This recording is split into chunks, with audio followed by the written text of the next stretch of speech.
In this guide, we'll show you how to find out if you've been blocked on WhatsApp. If you find this guide useful, please consider subscribing to our channel and liking the video. There are several factors you can check to determine if you've been blocked. I'll demonstrate this process using another device. First, I'll block the phone I'm currently using on the other device, then restart WhatsApp. Now that we're back on the chat screen, let's go into the chat.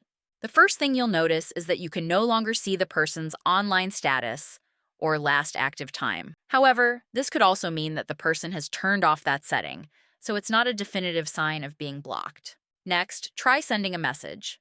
For example, I'll send, "Hello." You'll notice that only one tick appears, meaning the message hasn't been delivered. This could indicate that you've been blocked. However, it might also mean their phone is turned off or they don't have an internet connection. Another sign is their profile picture. Tap on their profile, and if the picture has disappeared, this could mean you've been blocked. On the chat screen, the profile picture will also no longer appear. If you're not blocked, the profile picture will remain visible. To be sure, monitor these signs over a few days. If messages still aren't being delivered after some time, it's likely you've been blocked. These are the main ways to tell if you've been blocked on WhatsApp.